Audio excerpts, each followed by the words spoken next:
Well, hello, everyone. It is such a pleasure to welcome you to CICAN's Perspectives Live, where we connect post-secondary leaders and experts on thought-provoking hot topics that matter to you.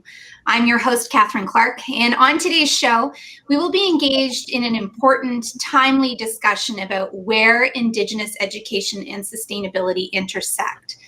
Shortly, I will be joined by my co-host, Michel Tarko, President and CEO of the Justice Institute of British Columbia and a member of CICAN's Board of Directors.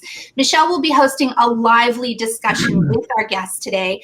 And those guests are Gabrielle Fayant, co-founder of the Assembly of Seven Generations, Paul-Emile McNab, Director of Business Development at the Canadian Council for Aboriginal Business, and Commissioner Marie Wilson, journalist, professor, and also, of course, the Commissioner of the Truth and Reconciliation Commission. And we're really very much looking forward to that discussion, which will take place in just a few moments.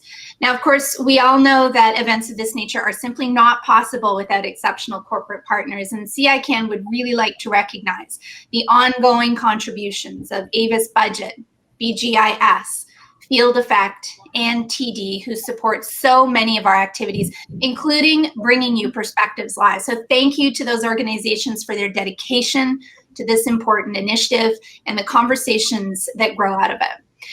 And let's talk a little bit about the format for today's show, because we want to make it really clear that this isn't a standard webinar. Here at Perspectives Live, we want to hear from our expert guests, but we also want to hear your perspective on our discussion. And to do that, we'll be using a digital tool called Slido.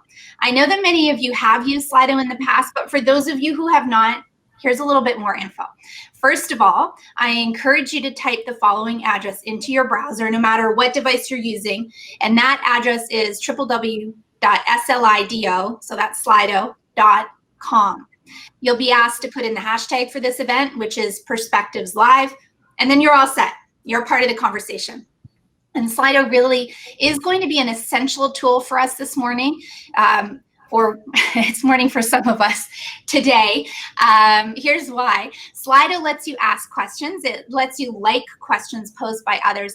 And it also allows you to take part in the informal polling that we'll be doing as part of the show. So it makes this show and this conversation truly interactive. And that's exactly what we're aiming to achieve.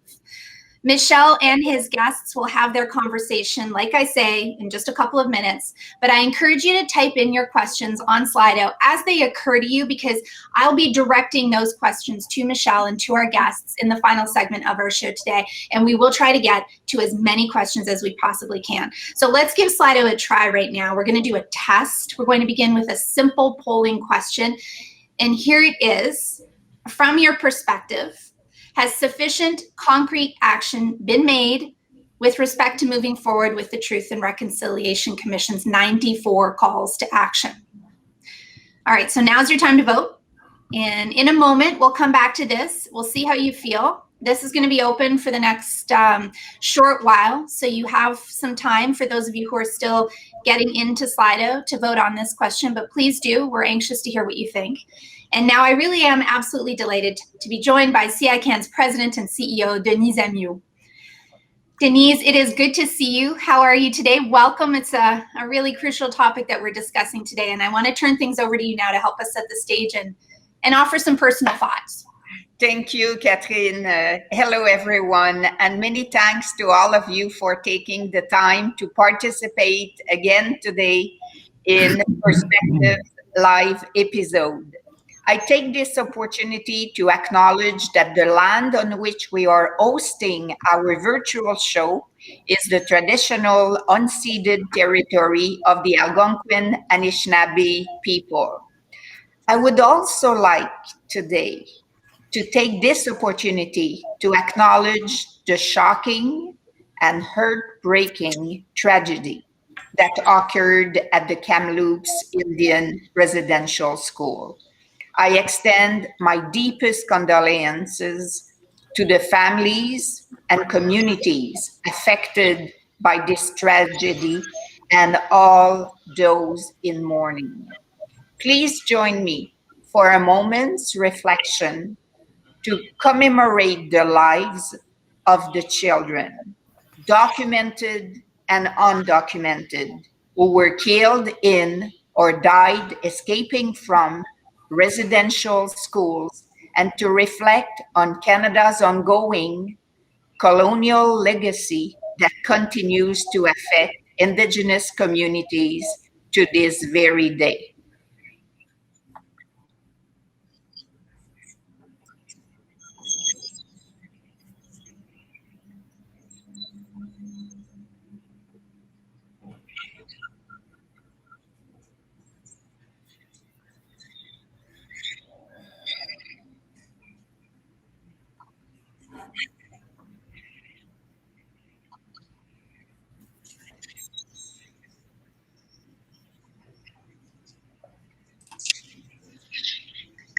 Well, thank you, Denise. I want to thank our audience for engaging with us in a moment of reflection. It's been a very difficult time for so many people, and I think it is important that we continue to acknowledge this in the days and weeks ahead, because there is a lot of grief and a lot of anger. It has been there for a long time, but certainly this has been a grim illustration for Canadians from coast to coast to coast of the need for urgent action, not just compassion. So Denise, the topic that we're talking about today, Indigenous education and sustainability, it's really an important one to CICAN, and I'd love it if you could talk to us and to the audience a little bit about why that is, why this is so vital to you. Absolutely, Catherine. So, you know, Catherine, it is our collective responsibility as a nation to educate ourselves on the past and present, to ensure that we move towards processes of truth and reconciliation. And given that June is the National Indigenous History Month, a time for all Canadians, Indigenous, non-Indigenous, and newcomers, to reflect upon and learn the history, sacrifices, cultures, contributions, and strength of First Nations, Inuit, and Métis people. We wanted to bring together experts who would share their perspectives around what is important and necessary to ensure a holistic and sustainable development of our Indigenous learners and communities. And I'm sure that everyone will agree that education is a key element of the roadmap for lasting reconciliation.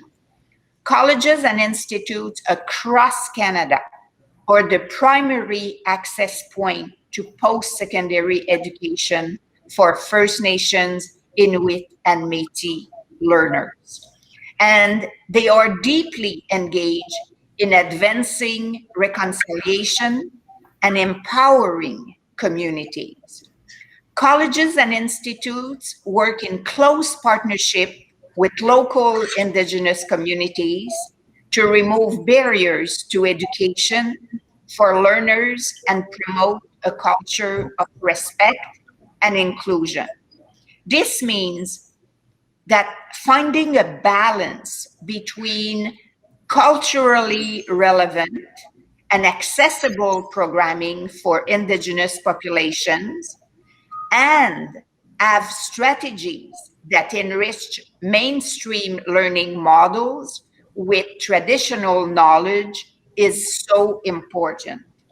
We work very closely with our leaders in Indigenous education to develop an Indigenous education protocol to help colleges and institutes serving Indigenous students and communities to put in place and strengthen the necessary structures and approaches to address Indigenous peoples' learning needs and support self-determination and socio-economic development of Indigenous communities.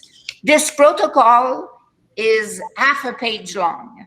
It's founded, on 7 principles that aim to guide colleges and institutes to create learning environments and support systems that enhances Indigenous student engagement, reflected through improved access, retention, graduation, and employment rates.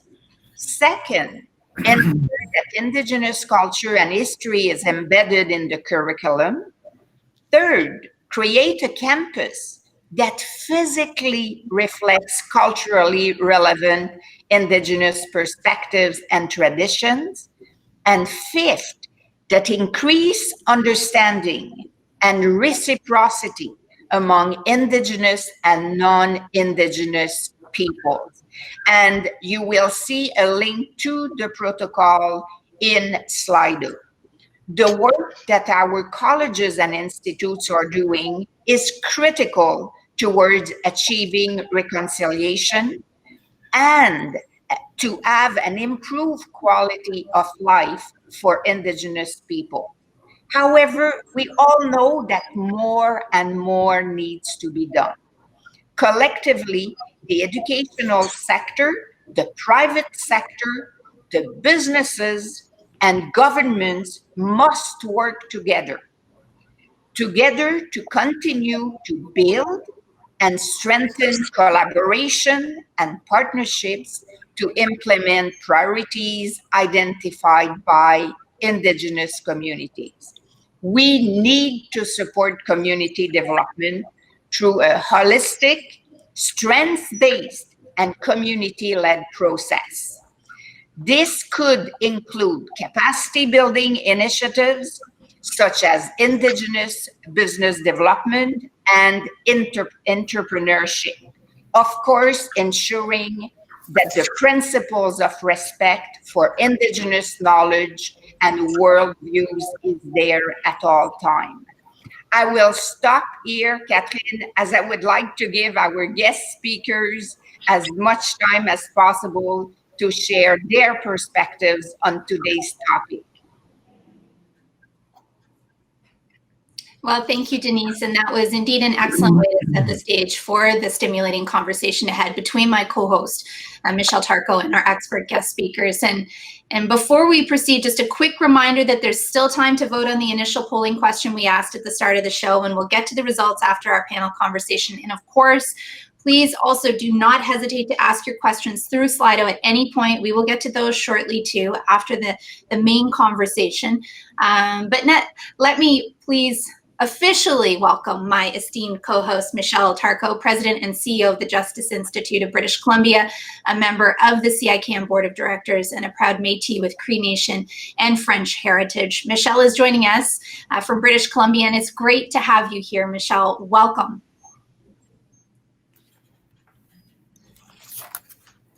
Thank you, Catherine. Well, before starting the discussion with our guests, and as the president of an important institute, can you, Michel, just briefly share your perspective on the topic of discussion today and tell us how you're advancing Indigenous education at JIBC?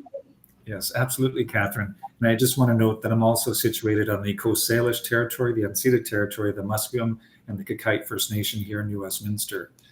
The Justice Institute of British Columbia has a provincial mandate to provide first responder training and academic programs for the entire province of BC. We have 6 campuses, and we're invested in indigenization through our Office of Indigenization with 3 key positions at this time in support of our Indigenous plan that is aligned with our strategic plan. All of our programs, whether or not it's the Provincial Police Academy, the Corrections Academy, the Sheriff Academy, the Fire Safety Academy, Paramedic Academy, etc., are being, the curriculums are being enhanced by Indigenous ways of knowing, learning, and being with each other. If you can imagine any Indigenous person coming onto our campus, you can probably imagine that it's not a place of social comfort in the first instance, given the long history of the interactions that Indigenous populations have had with law enforcement communities. So with that, we've implemented our Elders in Residence program, where we have elders that are available to students, both Indigenous and non-Indigenous, as well as staff, Indigenous and non-Indigenous, as we try to create a deeper shared understanding of our history. We've also opened our Aboriginal Gathering Place in 2016, which creates a safe place for a sense of belonging of Indigenous students when they're on campus, as well as non-Indigenous students to learn more about the cultural learnings, ways of learning, ways of teaching. I would say that our reach is across BC, and that in addition to our 6 campuses, we're in partnership in many rural and remote Indigenous communities. Our reach does extend beyond British Columbia, in that we've been working with the Mohawk and Cree Nations of Quebec for more than 10 years as it relates to fire safety training. I mean, these are just a few highlights of many aspects of what we're doing at the Justice Institute to support Indigenous learners, but also to work with our partners in community.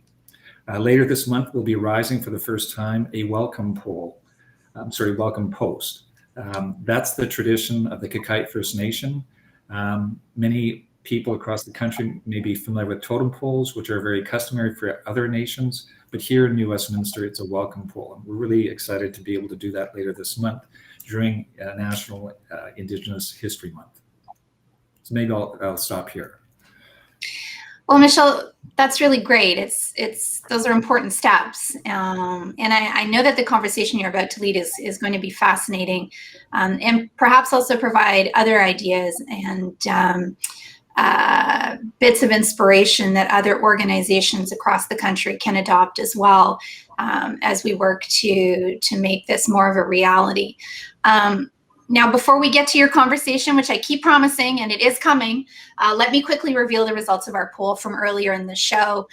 Let's bring the numbers up on the screen if we can, and you'll see that that is a pretty stinging indictment. The question, of course, was whether enough action has been taken with regards to the Truth and Reconciliation Commissioner's 94 calls to action. A significant, overwhelming majority of people say no. So, Michel, with those results in hand, let's turn things over to you as we bring in your guests. We're very much looking forward to this conversation. And Michel, really the screen is yours. Over to you. Great, thanks, Catherine. I join Denise and Catherine in welcoming our guests to the show today. As we know, the Truth and Reconciliation Commission's 94 calls to action include eliminating educational and employment gaps between Indigenous and non-Indigenous Canadians, and Indigenous knowledge holders, elders, businesses, entrepreneurs, educators, and artists make important contributions to ensure the sustainability of their communities and to the Canadian economy. My first question then is let's hear from each of our speakers on what I just shared, and we'll look at 2 to 3 minutes for each speaker. Gabrielle, can we start with you first? Yeah, for sure. So thanks for those opening remarks. It was really great to hear about what you're working on, Michel. And yeah, it's really nice to know that you're actually working with the host nation of the territory that you're on. Far too often, people just think all Indigenous peoples use totem poles, and so you'll see totem poles everywhere without actually consulting the original inhabitants of the territory that Canadians and settlers are on. As far as the TRC calls to action, it was a really hopeful time, and I was there for the summary and got to see the delivery of it. But right now, a lot of young people I work with actually say that reconciliation is dead. And that might sound really harsh to some people, but that's what young people are saying. And it's also really important to acknowledge that how successful TRC calls to action have been is really not up to non-Indigenous peoples to decide. It's really up to Indigenous peoples, survivors especially, to say if things are working or not. And the other critique I have of how things have been moving in terms of the TRC calls to action is that, everyone forgot about the truth. They just moved towards reconciliation. And so there's so much of the truth that needs to be uncovered before we can even get to reconciliation.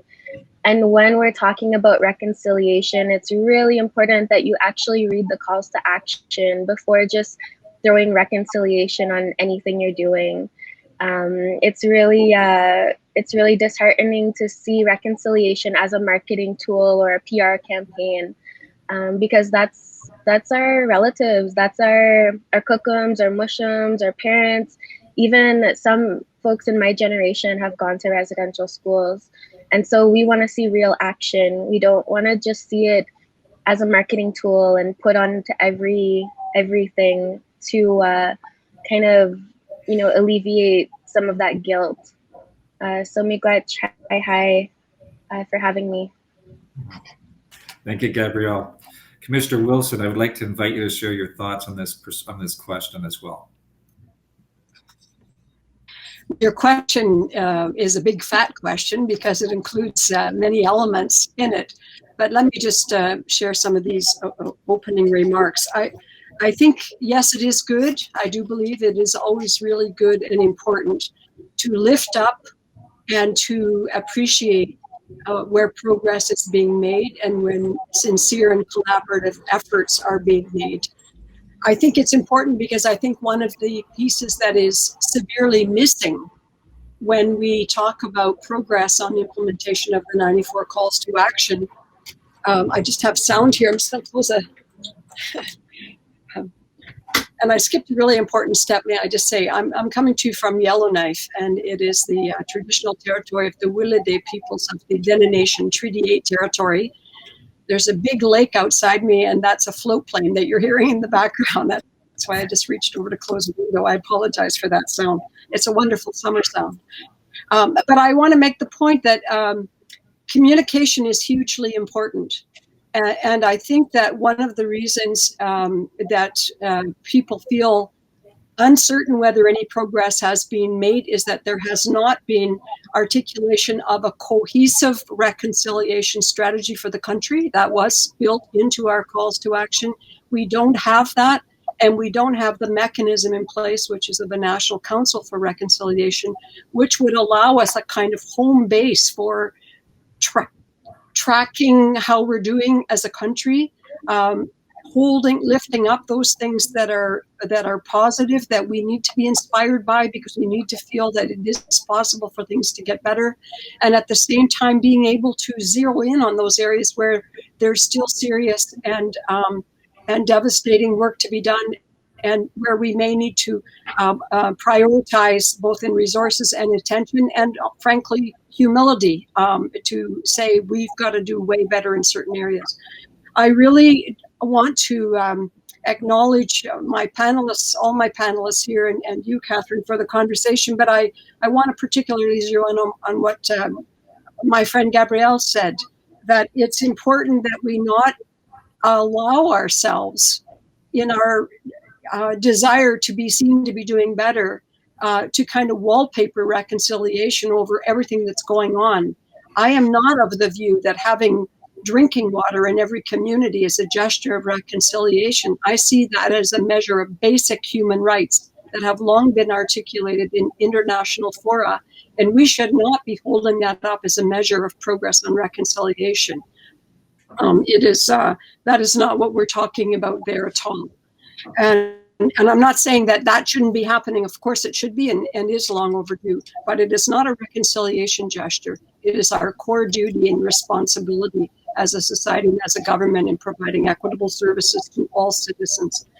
I do think that, I do want to say too that there are good initiatives happening all across the country, and we've heard of yours in BC. I could say a lot, but I do just want to make this one point. Where I am most encouraged is where I see the introduction of new curricula and new courses as being mandatory for all students, that it is not seen as just something that is about Indigenous people, for Indigenous people, and a few other interested souls. This is our Canadian history we're talking about, and we are talking about our collective level of historic ignorance. And we have a lot of work to do to catch ourselves up to a full and honest history of our country. And that should be mandatory for all students. There are colleges and universities in the country. There certainly are at the secondary level, but we need it at the post-secondary level as well, where a minimum level of study, at the very least, is mandatory for graduation for all students, and that would help move us forward.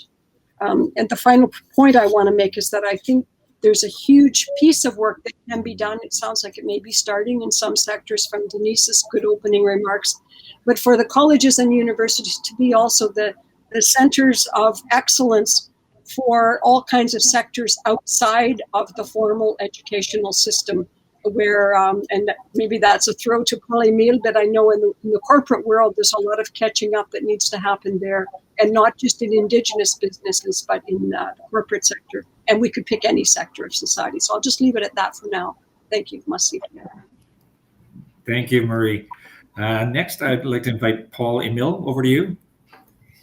Oh, thank you, and thank you to Commissioner Wilson.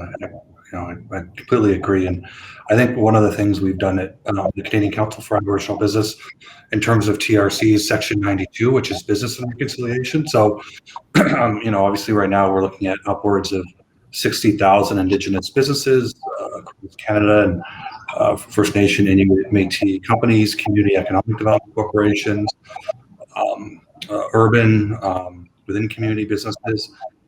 But I think what we've really kind of taken to heart is in terms of building that trust and relationships between Business Canada, corporate Canada, but not just large corporations. I work with a lot of academic institutions, colleges, not-for-profit organizations, and I think it's really important. It is a journey, and I think with economic reconciliation, the work that we've done with progressive Aboriginal relations and a program we have at CCAB that's been around for over 20 years. I think we've really kind of taken that step, and I know in every day in my line of work and the conversations I have with so many different businesses, Indigenous and non, and being that connector and building that bridge, being that bridge builder across the country. And I think it takes time, and for a lot of these companies, they don't know where to begin.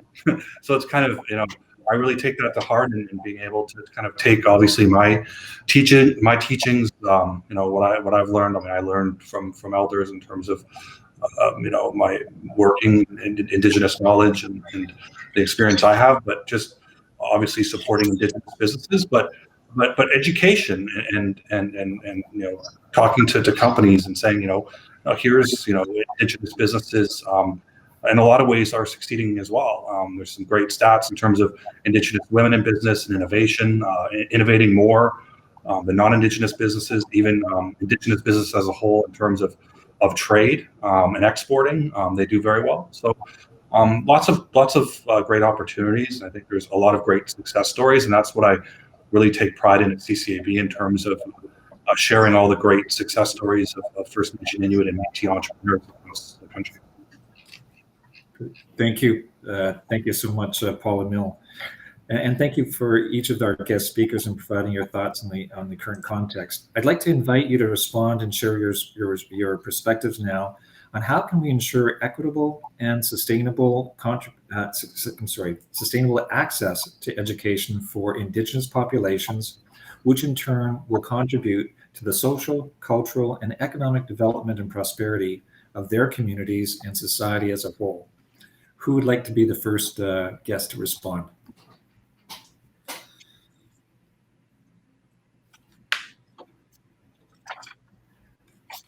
Well, I'll offer a comment. I think that you have to start from a place of deep awareness, which is that, and we heard this many, many, many times throughout the work of the Truth and Reconciliation Commission, and that is that for many people, the very idea of education is a turnoff because their experience in the educational system was such a negative and traumatizing experience. And so even for parents to be able to provide what might be considered the normal sort of support for their students, even going through primary and secondary school, that is a hard leap for parents who have not had a positive experience there, who are not going to insist on attendance, for example, or who certainly are not going to feel comfortable automatically in things as basic as parent-teacher interviews or that sort of thing. So there's a need for deep awareness around that, and I think as much ability as possible to go where the family supports are and to seek guidance from the communities as to what it would take to this question. I don't think the answer is the same everywhere, but I think that that's something that you have to be conscious of. And just to say, here's what we're offering, come on in, is not necessarily going to be a welcome doorway for people in the first instance. The second thing is to acknowledge that many people through the residential school system and through these intergenerational impacts that I've just articulated when it comes to education, the caliber of education that people have received, and the more remote the communities are, very often, the more extreme what I'm saying is that people have not had the benefit of good grounding in formal education. Yet they may have had, and again, often the more remote the community, the more this is true, they may have had very significant grounding in traditional knowledge and traditional knowledge skills. So there's a real need to be clear on what kinds of expertise are actually recognized and how are they valued. I think at the level of colleges and universities, if I may refer to our interim report that came for the children, the TRC, one of the things we specifically talked about, and to my knowledge, not a college has yet done this, is the potential for accrediting traditional knowledge keepers and cultural supports who played an enormous role, and I would say the primary role, in culturally appropriate health supports for that entire time of our commission and the independent assessment process and so on. That is valuable work.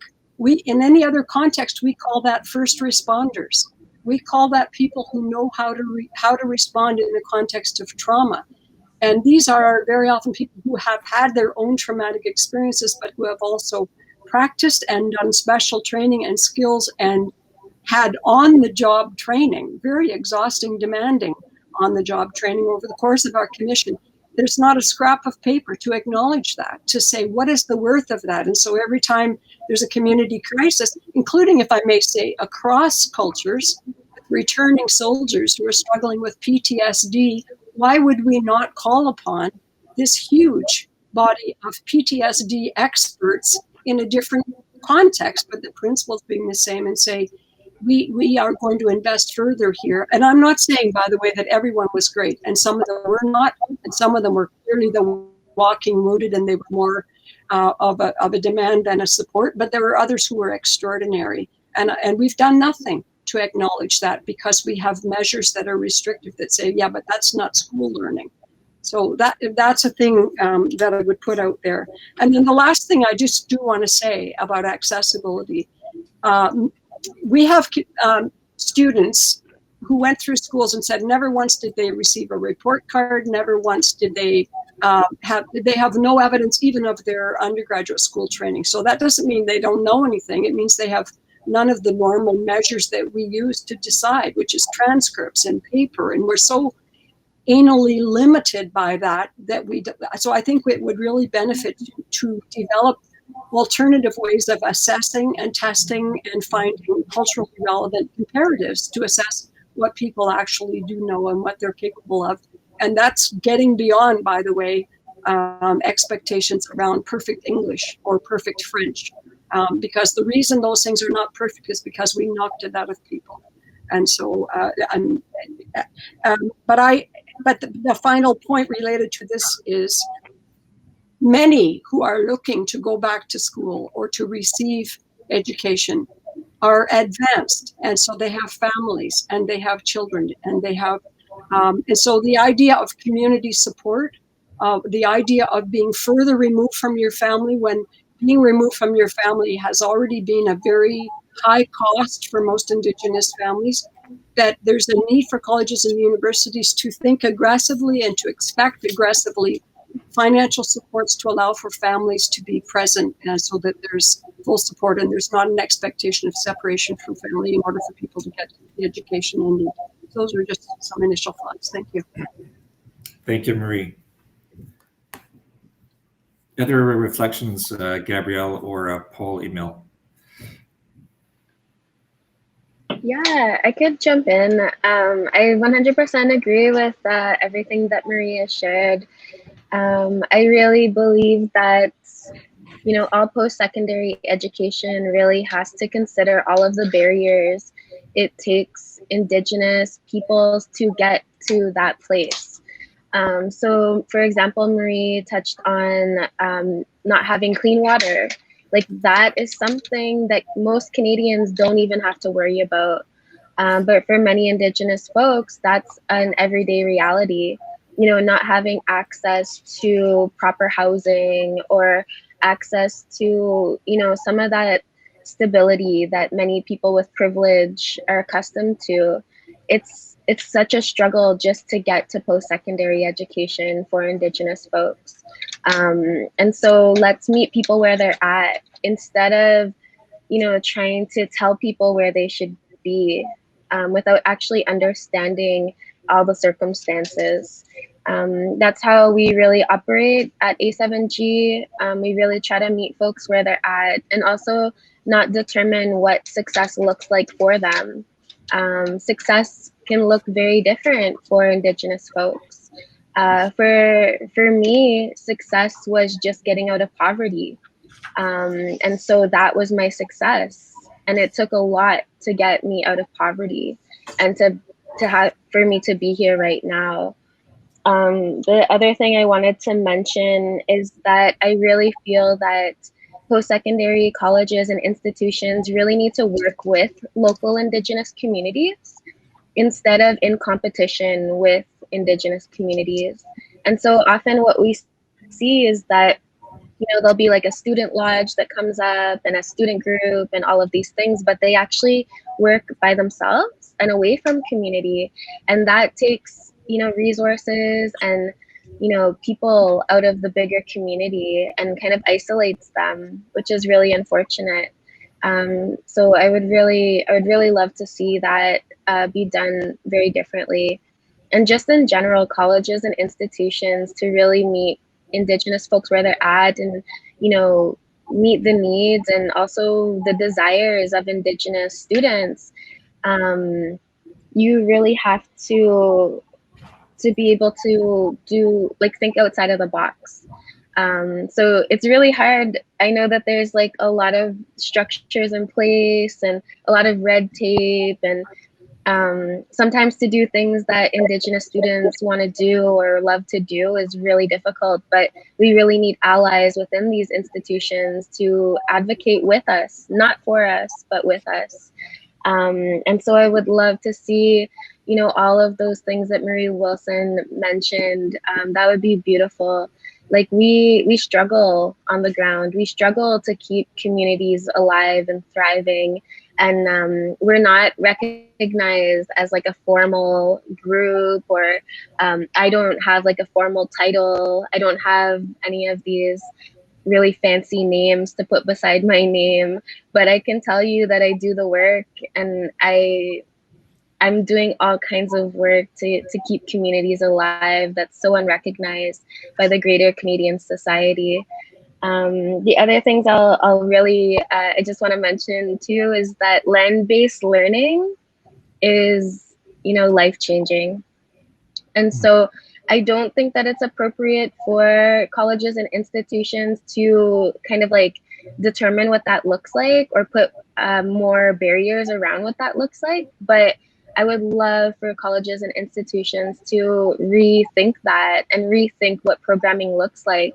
A really great example I've heard recently is that in mainstream society in a classroom, everyone looks to the front of the room.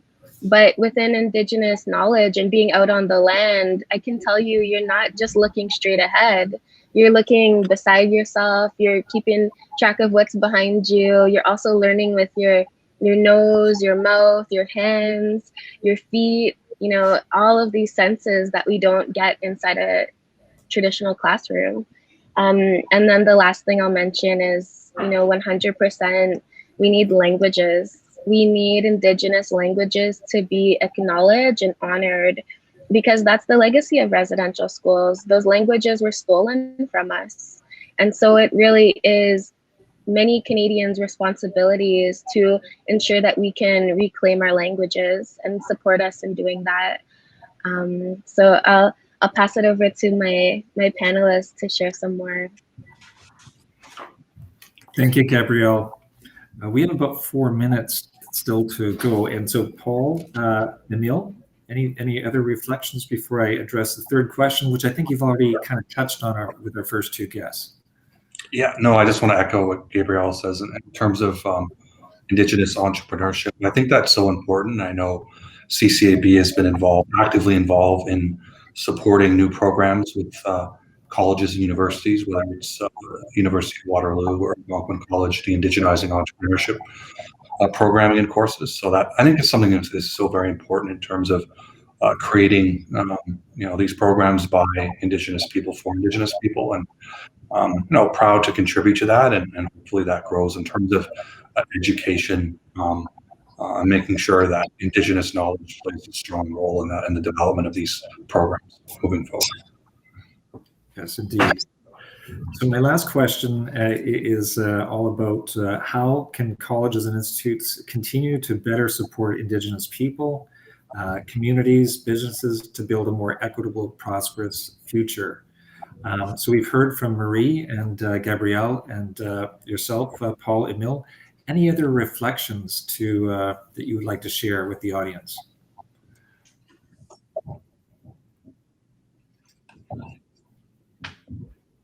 Yeah, I can start. I think it's just for myself and just kind of the passion working with Indigenous businesses, communities. I think it's, don't be afraid to ask questions. I think, or whether you're a corporation. I mean, I think that's it's relationship building, right? It's trust, and it starts somewhere. And whether you're at one end of the spectrum or the other, I think it's so important to come and you don't know what you don't know. So I think it's come, ask questions, and I think there's lots of great Indigenous leaders, organizations out there that are doing phenomenal work. So I know speaking from CCAB and the work we do in terms of education and skills development and networking, and especially with Indigenous businesses and in marketing and networking. Like, you're not born necessarily a great marketer, but how do you learn? So I think that's very important in terms of the different skills development and the work we're doing. But again, so many great leaders out there and organizations doing phenomenal work to support Indigenous businesses. Thank you, Paul, Gabrielle. Yeah, Could I just... a few... Oh, go ahead. No, I thought you didn't hear, so go ahead. Thanks. Yeah, just a few takeaways or action items for folks that are listening. I think it's really important that Canadians believe Indigenous peoples today. Don't wait until a class action lawsuit or 10 years or 20 years for a report to come out. Believe us right now when we're sharing with you what's happening in our communities and what our concerns are. And on that note, what happens is that when an Indigenous person is really vocal and sharing concerns, they might make you feel uncomfortable, and they might make you be in a place you've never been before. But it's really important that you try your best to listen to those voices without bias, without judgment, without anger and fear, but to really listen to the concerns and to not villainize those voices. That happens to me far too often, and I'll share concerns and some really good action items for folks, but because they feel uncomfortable, I'll actually be kind of blacklisted from certain spaces, and it's really hurtful. And then, a couple months will pass and they'll say, oh, there's actually no Indigenous youth here. And I was like, why didn't you listen to me when I told you the first time? And so we really need to stop doing that. We need to believe Indigenous voices from the start, not when it's too late, not when further harm has been done. And then my very last action item is land back. You know, I know colleges and institutes have tons of land. Give some land back to Indigenous peoples. Give some land back without any strings attached. Let us use the land for our ceremonies, for rebuilding our languages, for gardening, for food sustainability, anything we need to use the land for, let us use the land. And I know that colleges and institutes have the resources to do that. And so that's my really big call out to you all. But Miigwech, Chai Hai, thanks so much for having me, and thanks to all the panelists too. Thank you, Gabrielle. And Bree, may I comment? Yeah. Yes, if I may. Just, I really want to applaud what Paul-Emile and Gabrielle have said, and agree with it. That's the first thing. But I also want to say that on the point of believing, we are in a country living in the midst of what can happen and what has happened when we have chosen not to believe, or worse, not to listen. And we've been talking about a discovery this week. And I have repeatedly said that is not a discovery. That is an affirmation and a validation of everything that we have been told, not just throughout the time of the commission, but well before the years of the commission even being stood up. And to remind us all that 13 years ago, every political party in this country stood in the House of Commons and apologized and said they were going to start doing things differently and in collaboration with Indigenous peoples, which by any other title would be called reconciliation. And so that's 13 years ago. So I think the things that I would say is hold to urgency. You know, institutions and colleges and universities and post-secondary, every time it's an institution, it slides into the risk of being slow and plodding as opposed to nimble and quick. I think the blessing of COVID, if I can use such a crass term, is that it has taught us how to pivot, how to be far more responsive and quickly, and how to find alternative ways besides bricks and mortar to reach out to each other and to support each other. And I think we have to take those lessons, and I'm not suggesting everybody suddenly does everything online, because we know all about the digital deficit and those who don't have access. But it has allowed us to see where the disparities are anew, and to believe that, as Gabrielle has said. I would also say, in addition to land back, which I agree with, whether for ceremony or other things, those tend to be urban things. And I would say also to make what you do practical, wherever possible, practical. So if you're doing courses about technology or the trades or whatever, build a house and make that be available for somebody.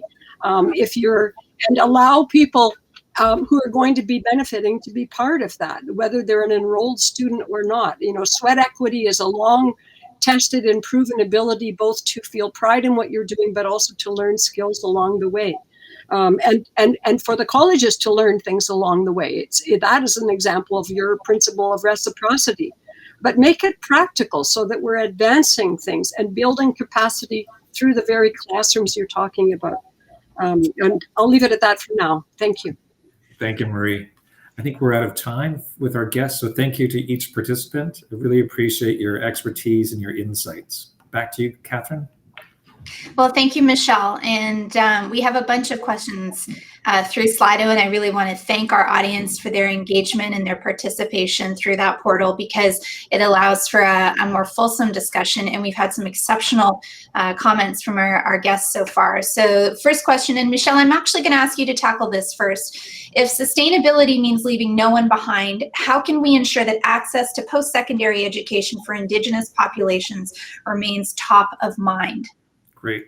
I mean, right off the top, Catherine, the first thing that comes to mind are what are the wraparound services that Indigenous students require or need, given what we've heard from our guests.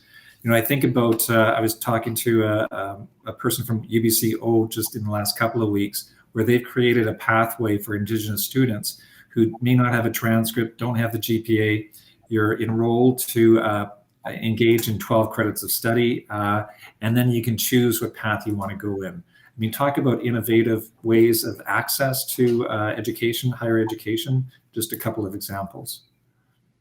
Paul-Emile, do you have any thoughts before we leap into the next question that you can add to Michel's answer? Yeah, I mean, I would say just in terms of education, I think I spoke about that a little earlier, but I think just Indigenous knowledge is so important. I mean, that's where I got my teachings from elders. That's where I went and I learned from community, and I think that's so important, and being able to communicate that, and as well, like when we're establishing programs, partnerships with post-secondary, I think we need to always ensure that Indigenous knowledge is incorporated in all of the teachings. Gabrielle, I loved what you said about how we've designed an education system where we sit and we face forward, and that's simply not really particularly relevant to Indigenous, First Nation, Métis, Inuit communities, because you use all your senses. Can you talk to us a little bit then about this next question? How can we redesign mainstream education models to be more culturally relevant to Indigenous learners? Yeah, I think also this is a response to the previous question too, but one way that we can create culturally relevant spaces is by prioritizing safety, especially for Indigenous women, girls, and Two-Spirit folks. So Indigenous women, girls, and Two-Spirit folks are often the target of many hate crimes. And, you know, that's exactly how this crisis of MMIW G2S plus has occurred. So, you know, colleges and institutions on your campuses and in your spaces, you have to prioritize safety. Far too often, young people will come to me and say, there's a predator on their campus and no one's doing anything about it. And so right off the bat, the space is compromised. So regardless of if the space is culturally relevant or not, the space is not safe. And so those Indigenous people will have to leave the space in order to survive. But when it comes to cultural safety, I think, again, just, you know, consulting and building relationships with local Indigenous communities and the territory that you're on. So like I live in Ottawa, which is unceded, unsurrendered Algonquin territory. And there's totem poles like that are over here. And it's really like strange, but that's what happens when Canadians don't really understand that Indigenous peoples are not monoliths. So Indigenous peoples, even within First Nation, Inuit, and Métis, are very diverse, even within those three groups. But to get to know Indigenous peoples, where they're at, and build those relationships. And relationships are gonna come with struggles. You're gonna make mistakes. And you really have to get over making mistakes. You make a mistake, you apologize, you move on. You know, you're not gonna be perfect. The relationship, you know, needs time to build, and that trust needs to build. So I know that those aren't really like concrete like actions, but I hope it helps a little bit. Well, they're wise thoughts, though, and they're common sense thoughts, too. But it is, you're right, that it's incredibly difficult for people who are really concerned. They want to do the right thing, but they are worried about making a mistake. And, you know, there's also a sense that communities have been through so much that you don't need to put up with too many more mistakes. But very, very wise words, Gabrielle. And Marie, I'd really welcome your thoughts on this, because you made some fascinating comments too earlier in the show with regards to the education system often being a place that has held such not just difficult memories, but horrific memories for many Indigenous peoples, that you know, this whole conversation about education is really difficult. What role, Marie, is there then for traditional Indigenous knowledge in education? This is a question from the audience. And how can it be scaled to influence sustainable policy? Well, I would answer that question in partial continuation of Gabrielle's last response, and that is that You know, the notion of free, prior, and informed consent, which gets thrown around as yet another thing, and people think, what does that really mean? It means, and yes, people are afraid of making mistakes, but I'll tell you, the risk of making a mistake is a lot higher if you sit in separate rooms and try to craft out the plan and then take it out and sell it around the country. You need to have people, different people in the room from the beginning, trying first of all to get agreement on what is the problem we're trying to address. Let's get agreement on what the actual problem is. And then from there, what would be some options for going forward? And still there will be mistakes, but it won't be the same frame of, here they go again making mistakes in trying to do things for us. That whole us and them thing gets diluted because you have earnest people of good intention and goodwill trying to sit together, build relationship, understand each other, and work well together.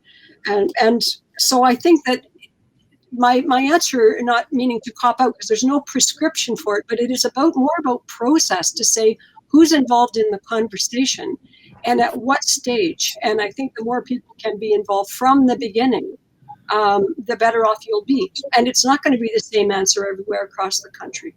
And I also, by the way, am totally for different structures. I led a class at McGill where I physically moved the chairs to put them in a circle and had students say it was the first time ever that they'd ever been able to see everybody else in their class, and that they had ever knowingly known that they were in a classroom with Indigenous colleagues and fellow students because no one had ever asked them before. So some things are really simple. Marie, regrettably, those are the comments that we're going to have to end our panel discussion on today, just because we're running out of time, and I do want to bring Denise Amiot back onto the screen one last time to say a few words as well. But I just want to thank all of you for your insights and your candor and your experience and your expertise, all of which you've brought to today's conversation. And Denise, welcome back. Can you give us some of your final thoughts and yours as well, Michel, as we close out this event today?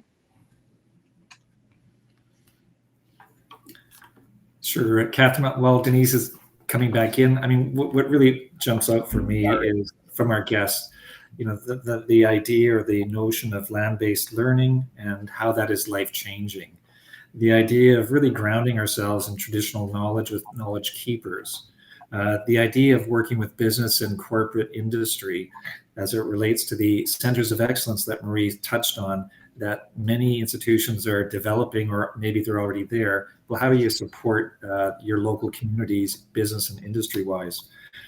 But just to pick up on Paul-Emile's comments around working with First Nations, the idea that you need to do your research, do your due diligence, be aware of the cultural practices before you start that engagement so that you're not going to make mistakes in the first instance. And certainly appreciate Gabrielle's remarks about you will make mistakes, apologize, but you know, if you can avoid that, do your research before you engage. And I'm certainly hearing that from the business sector through the Institute of Corporate Directors, where boards are really concerned about partnerships, wanting to do it well, and needing to do their own education, if you will, before making that first step. So thank you.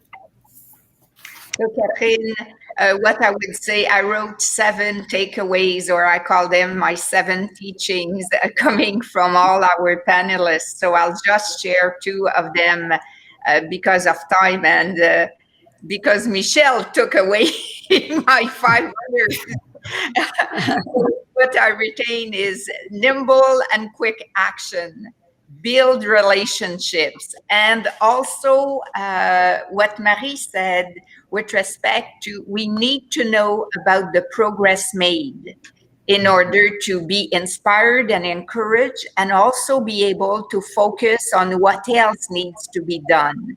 I'm really grateful for our panelists' insights. It was great. Thank you, Miigwech. Merci beaucoup.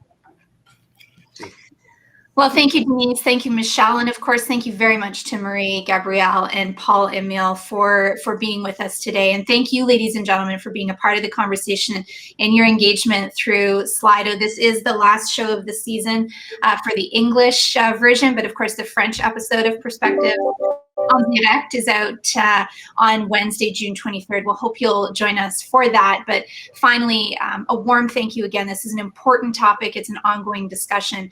And I wish you all a great summer. Stay well and stay healthy. Thank you.